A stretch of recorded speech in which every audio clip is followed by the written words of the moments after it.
Innal hamdalillah nahmaduhu wa nasta'inuhu wa nastaghfiruh wa na'udzu billahi min syururi anfusina wa sayyiati a'malina may yahdihillahu fala mudhillalah wa may yudlilhu fala hadiyalah wa asyhadu an la ilaha illallah wahdahu la syarikalah wa anna Muhammadan abduhu wa rasuluhu alladzi la nabiyya ba'dahu amma ba'du. Faqala Allah ta'ala fi kitabihil karim a'udzu billahi minasy syaithanir rajim yauma idzin tuhadditsu akhbaraha wa qala Rasulullah sallallahu alaihi wasallam taji'una yaumal qiyamati ala afwahikumul fidamu wa inna awwala ma yatakallamu minal adami fakhiduhu wa kaffuhu.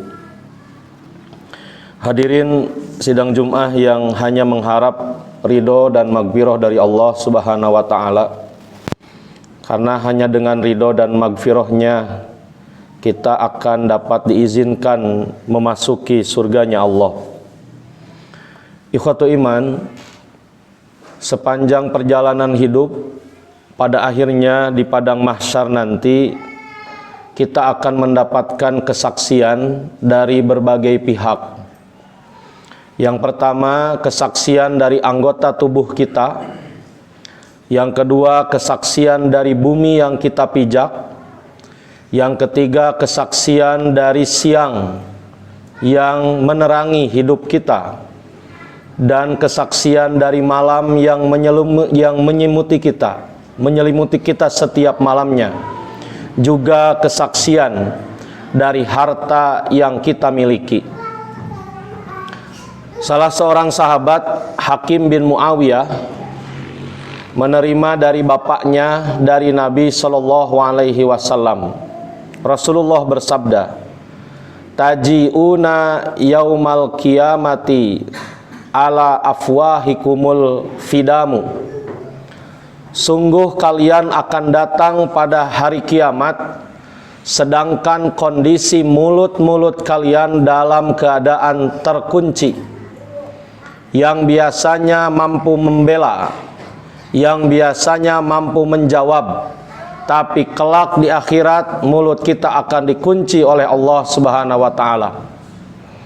Wa inna awwala ma yatakallamu minal adamiyyi, dan sungguh yang pertama akan memberikan kesaksian dari jasad turunan Adam itu, yang pertama adalah fakhiduhu, kedua pahanya. Yang kedua adalah waqafuhu, dan telapak tangannya. Imam Al-Qurtubi mengutip hadis ini pada kitabnya At-Tadhkirah fi Ahwalil Maut wa Umuril Akhirah pada jilid pertama halaman 326, memberikan komentar. Ada dua kemungkinan yang dapat kita pahami dari hadis tersebut. Pertama, Allah memerintahkan anggota tubuh kita untuk ikut berbicara dalam kesaksiannya. Yang pertama adalah dalam rangka menghinakan. Kenapa ikhwatu iman? Karena kita tahu bahwa tidak disaksikan, tidak ada saksi dari tubuh pun kita telah dan akan diberi catatan amal. Catatan yang digambarkan dalam ayat yang lain, sampai-sampai manusia di akhirat akan merasa aneh. Kenapa ada catatan begini lengkap? Harinya, tempatnya, kejadiannya, siapa saja di situ, apa yang dilakukan, niatnya, dan lain sebagainya.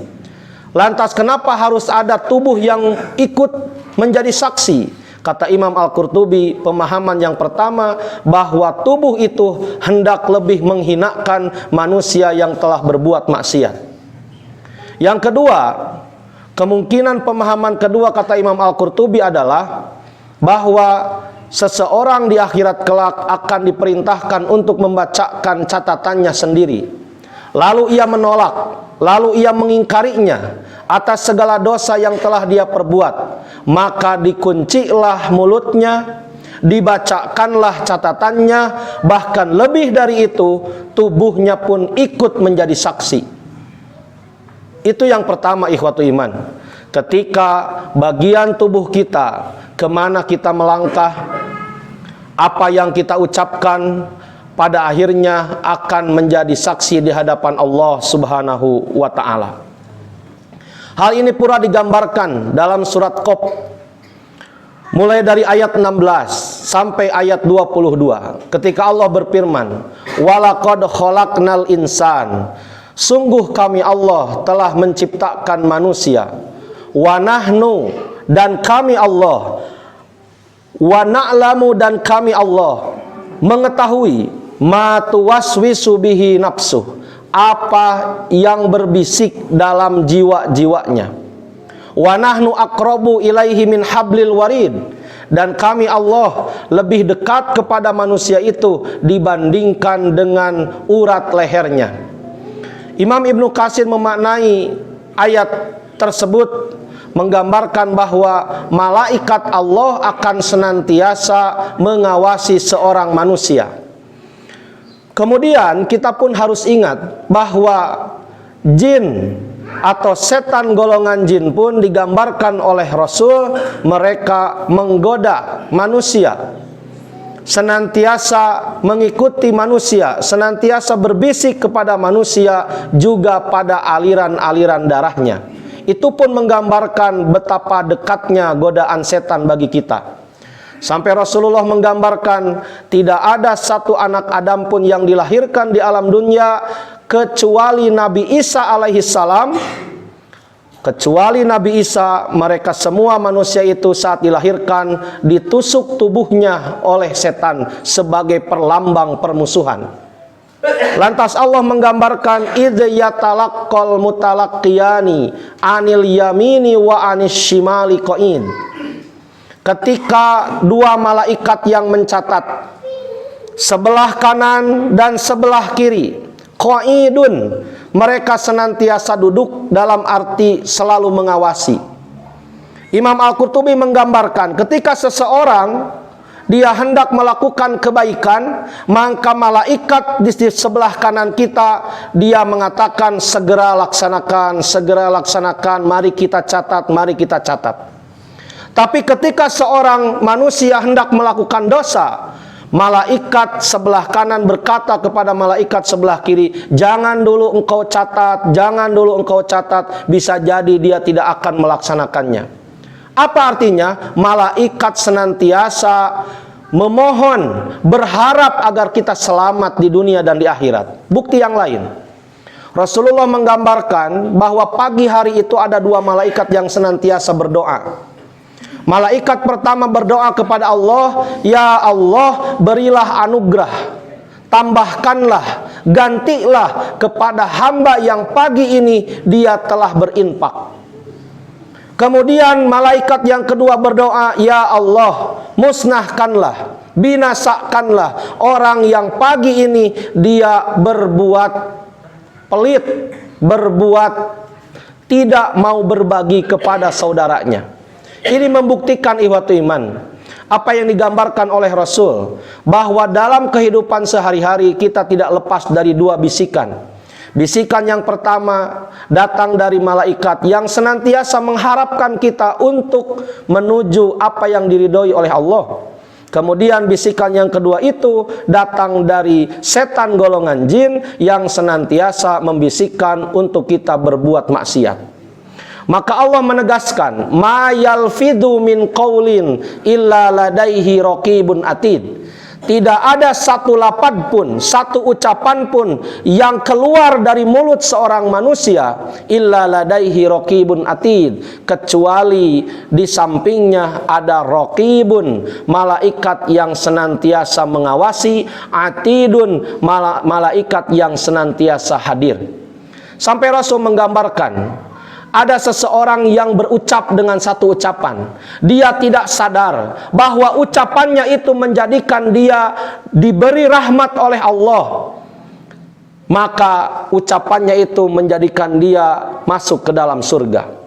Kemudian ada orang yang kedua, dia berucap dengan satu ucapan dan dia tidak sadar bahwa ucapannya itu menjadikan Allah murka, lalu kemudian Allah mencampakkan orang tersebut ke dalam neraka.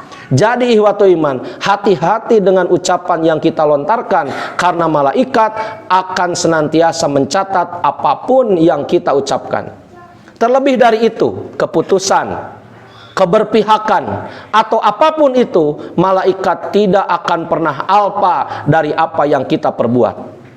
Kemudian Allah menggambarkan wajaat sakratul maut bil haq, maka datanglah kematian itu dengan hak, tidak bisa diundurkan barang sedetik dan tidak bisa dipercepat barang sesaat.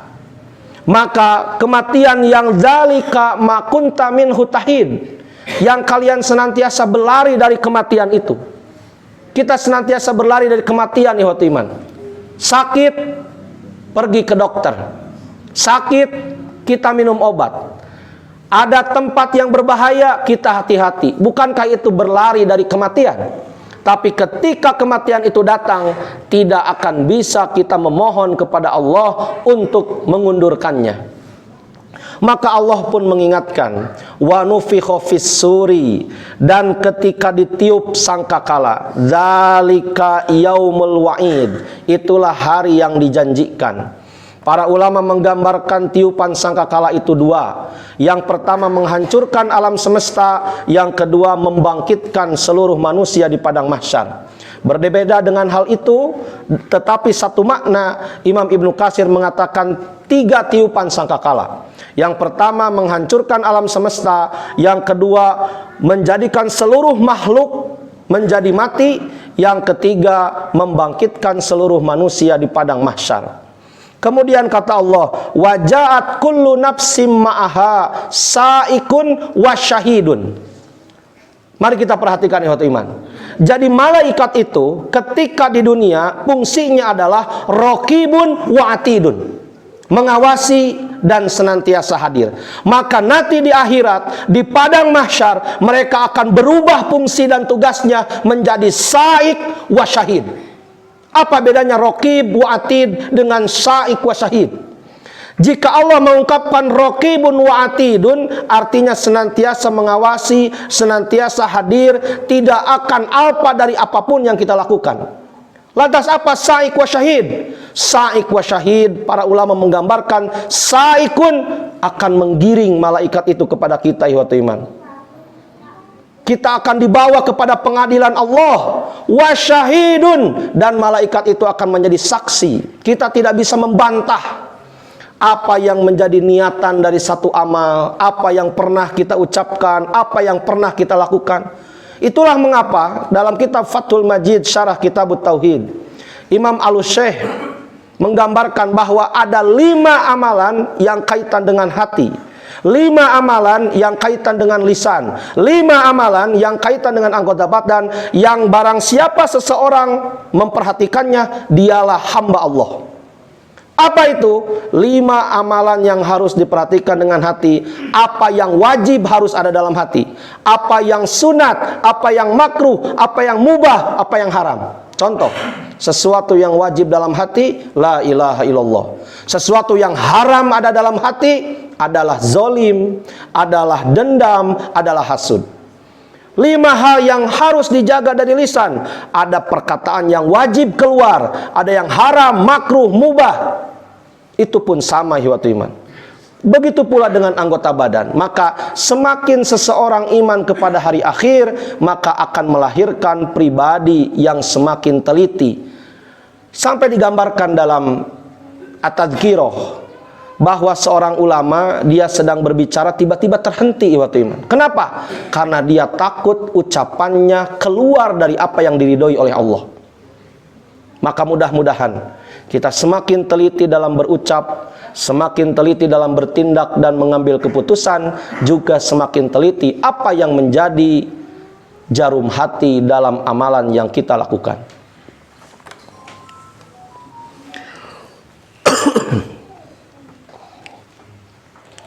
Alhamdulillahilladzi arsala rasulahu bil huda wa dinil haq liyudhhirahu 'ala dini kulli wa kafa billahi syahida wa asyhadu an la ilaha illallah wa anna Muhammadar Rasulullah amma ba'du. Ikhwatul iman, demikian diantara gambaran ketika anggota tubuh menjadi saksi. Yang kedua, ketika tanah menjadi saksi, Allah Subhanahu wa taala menggambarkan dalam surat Al-Zalzalah, yauma idzin tuhadditsu akhbaraha. Akan datang hari di mana tanah mengabarkan berita-beritanya. Dalam hadis yang diterima dari Abu Hurairah riwayat At-Tirmidzi, Rasulullah pernah bertanya setelah membacakan ayat tersebut, atadruna ma akhbaruha? Hei sahabat, tahukah kalian apa maksudnya berita dari bumi itu? Qalu, para sahabat menjawab, Allah wa rasuluhu a'lam. Allah dan Rasulnya paling mengetahui. Apa jawabannya? Maka kata Nabi, fa inna akhbaruha, sungguh berita dari bumi itu, antashhada ala kulli abdin au amatin, dia akan bersaksi kepada setiap hamba laki-laki dan perempuan, bima amila ala dohriha, terhadap amal yang dilakukan di atas punggungnya. Tanah akan bersaksi waktu iman atas kebaikan yang kita lakukan dan atas kemaksiatan yang kita perbuat. Takulu, maka tanah akan berkata, amila yauma kada kada wa kada, fahadhihi akhbaruha. Tanah akan berkata, ya Allah, orang ini melakukan ini di atasku hari itu, tanggal sekian, tahun sekian, jam sekian, perbuatannya ini, niatnya ini, dan seterusnya. Ikhwatu iman, maka jika kita tahu setiap tanah yang kita pijak akan menjadikan saksi di hadapan Allah, apalah alasan kita untuk tidak beramal soleh? Jika kita tahu setiap tanah itu akan bersaksi di hadapan Allah, tanah mana yang akan kita berani kita bermaksiat di atasnya? Apalagi kalau digambarkan oleh Rasul, bukan hanya satu lapisan tanah, tapi 7 lapisan tanah sampai inti bumi akan menjadi saksi di hadapan Allah. Kemudian ikhwatu iman, dalam kesaksian siang dan malam, Rasulullah SAW menggambarkan bahwa siang dan malam pun akan menjadikan saksi di hadapan Allah. Kemudian Rasulullah SAW pun menggambarkan bagaimana seorang muazin ketika itu, Abdurrahman bin Abdullah bin Abdurrahman bin Abu So'so'ah menerima hadis dari ayahnya. Ia mengabarkan bahwa dia senang menggembala kambing dalam satu hutan yang penuh dengan rumput. Maka ada satu nasihat dari Abu Sa'id. Kata Abu Sa'id, faida kunta fi gonamika au badiyatika fa'adzanta lis-shalah.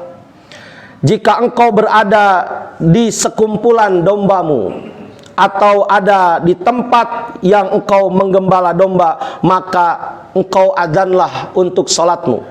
Yang unik, kata Abu Sa'id Al-Khudri, farfa sautaka, kencangkanlah suaramu, tinggikan suaramu. Kenapa?